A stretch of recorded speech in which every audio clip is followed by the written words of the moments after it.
ಅನ್ನುವಂಥ ನೇರವಾಗಿ ರಣಕಹಳೆಯನ್ನು ಓದಿದ್ದಾರೆ. ಇದನ್ನು ನೀವು ಮಾಡದೆ ಹೋದ್ರೆ ಈಗ 700 ಕೋಟಿ ರೂಪಾಯಿ ಬಿಡುಗಡೆಯನ್ನು ಮಾಡ್ತಾ ಇದ್ದೀರಿ, ಅದನ್ನು ನೀವು ರೈತರಿಗಿನ ಬಿಡುಗಡೆ ಮಾಡಬೇಕು, ಅವ್ರಿಗೆ ಕೊಡಬೇಕು ಸಾಲ. ಒಂದು ವೇಳೆ ತಪ್ಪಿದ್ರೆ ನಾವು ಸ್ಟ್ರೈಕ್ ಮಾಡ್ತೀವಿ, 1 ಲಕ್ಷ ಬೇಕೇ ಬೇಕು ಅಂತ ಡಿಮಾಂಡನ್ನು DCC ಬ್ಯಾಂಕ್ ಮುಂದೆ ಜೊಲ್ಲೆಯವ್ರ ಮುಂದೆ ಇಟ್ಟಿದ್ದಾರೆ.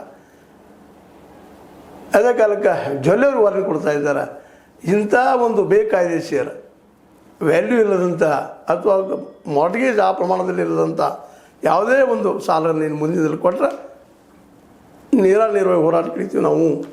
ಯಾಕಂದ್ರೆ ಆ ಬ್ಯಾಂಕ್ ನಮ್ಮದು, ರೈತರದ್ದು, ರೈತರಿಗೆ ಬೇಕಾದದ್ದು ಅಂಥೇಳಿ ಪ್ರೆಸ್ ಮೀಟ್ ಮಾಡಿ ವಾರ್ನಿಂಗ್ ಕೊಟ್ಟಿದ್ದಾರೆ. ಇನ್ನು ನಿಜವಾಗಿ ಇದು ಹೋರಾಟ ಇನ್ಮೇಲೆ ಶುರುವಾಗುವಂಥದ್ದು ಅಂತ ಮತ್ತು ನಿಜವಾಗಿ ಆಗಲೇಬೇಕಾದಂಥದ್ದು.